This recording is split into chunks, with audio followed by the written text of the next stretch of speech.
वर्षा की फुहारों और ठंडी हवाओं से तन के साथ मन को भी रसासिक्त करने वाला आषाढ़ और श्रावण मास आध्यात्मिक ऊंचाइयों तक पहुंचाने वाले, जीवन को सदाचरण की ओर प्रवृत्त करने वाले गुरुओं की अनायास दिलाता है और हर हर महादेव की भी अनुकंपा को स्मृत करा इन दोनों की महिमा का गान करने को उत्प्रेरित करता है। आरंभ करते हैं दोनों की स्तुतियों से। गुरुर् ब्रह्मा गुरुर्विष्णु गुरुर्देवो महेश्वर गुरु साक्षात् परम ब्रह्म तस्मै श्री गुरुवे नमः। अब शिव जी की स्तुति। नमामि शमीशान निर्वाण रूपं विभुं व्यापकं ब्रह्म वेद स्वरूपं निजं निर्गुणं निर्विकल्पं निरीहं चिदाकाशमाकाशवासं भजेयं निराकारमोकारमूलं तुरीयं गिराज्ञानगोतीतमीशं गिरीशं करालं महाकालकालं कृपालं गुणागार संसारपारं नतोऽहं तुषारादिसङ्काशगौरं गभीरं मनोभूतकोटिप्रभासि शरीरम् स्फुरन्मूलकल्लोलनीचारुगङ्गा लसत्भालबालेन्दुकण्ठे भुजङ्गा चलत्कुण्डलं भ्रूसुनेत्रं विशालं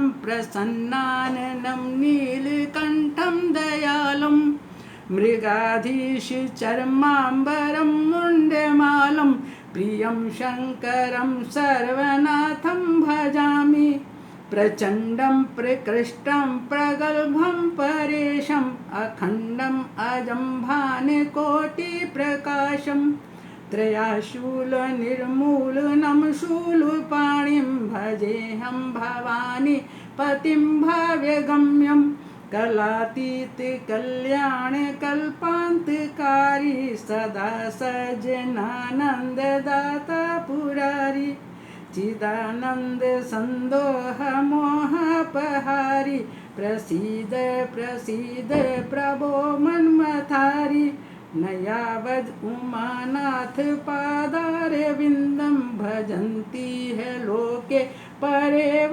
नराणां न तावत् सुखं शान्ति संतापनाशं प्रसीद प्रभो सर्वभूताधिया वासं न जानामि योगं जपं नैव पूजां नतोऽहं सदा सर्वदा शम्भुतुभ्यं जराजन्म दुःखौगताताप्यमानं प्रभो पाहि आपन् नमामि श्री शम्भो।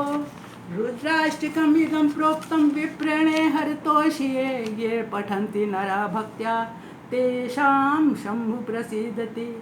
सुन बिनती सर्वज्ञ शिव देख बेप्र अनुराग पुण्य मंदिर नभ भाने भई द्विज बर मांग जाओ प्रसन्न प्रभु मोह पर नाथ दीन परने निज पद भगति दे प्रभु पुण्य दूसर बर देव तब माया बस जीव जड़ संतत फिरहि भुलान तेहि पर क्रोध न करिए प्रभु कृपा सिंधु भगवान शंकर दीन दयाल अव एहि पर होहु कृपाल साप अनुग्रह होई जहि नाथ थोरहि काल। कबीर आदि संतों तथा अन्य कवियों एवं आध्यात्मिकता की ऊंचाइयों पर पहुँचे हुए महान व्यक्तियों ने गुरु की महिमा का आख्यान अनेक रूपों में किया है। हम सबने कबीर के प्रसिद्ध दोहे गुरु गोविंद दो खड़े काके लागू पाए बलिहारी गुरु आपकी जिन गोविंद दियो बताए तथा कबीरा ते नर अंध हैं गुरु को कहते और हर रूठे गुरु ठौर है, गुरु रूठे नहीं ठौर। सुने हैं, पढ़े हैं और अर्थ भी समझे हैं। गुरु को ईश्वर से भी बड़ा स्थान दिया गया। ये कहा गया कि हरि के रूठने पर गुरु के यहाँ ठौर है, पर गुरु के रूठने पर हरि के यहाँ कोई स्थान नहीं। ये दोहे महत्वपूर्ण हैं और अनुकरणीय भी। ऐसा किया भी जाता है और ये बात सहज ही समझ में आ जाती है कि गुरु की अवज्ञा नहीं करनी है, नहीं तो ईश्वर के यहाँ भी जगह नहीं है। पर दूसरी स्तुति शंकर जी की, जिसे सावन मास में विशेष रूप से भाव विभोर होकर गाते हैं, सुनते हैं, गुरुओं को एक दूसरे ही पद पर पहुंचा देती है।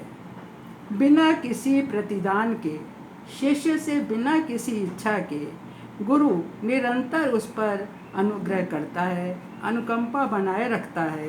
कुम्हार और माली की तरह उसे गढ़कर तराश कर सुंदर रूप देता है। इतना कुछ करने पर भी यदि शिष्य उसकी अवज्ञा करता है, उसका अपमान करता है, तो भी वह बुरा नहीं मानता, उसके भले की ही सोचता है।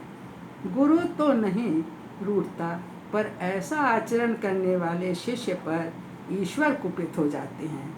भगवान ऐसे कृतघ्न शिष्य को शापित कर देते हैं। रामचरितमानस की ये शिव स्तुति एक गुरु द्वारा शंकर जी के कोप भाजन हुए शिष्य के शाप को कम करने के हेतु की गई है।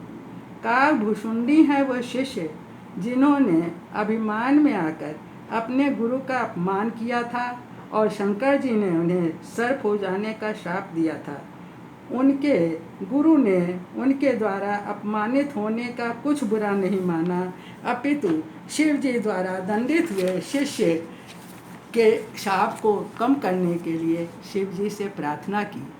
शिव जी की इस स्तुति में जहाँ शिव महिमा का गान है, वहीं अंतिम पंक्तियों में शिष्य के शाप को कम करने के लिए विनम्र आग्रह है। शिव महिमा के गान के साथ ही ये स्तुति बहुत बड़ा उदाहरण है श्रेष्ठ गुरु का और गुरु महिमा का। इस तरह उपर्युक्त दोनों स्थितियों में एक तरह का अंतर संबंध है। धन्यवाद।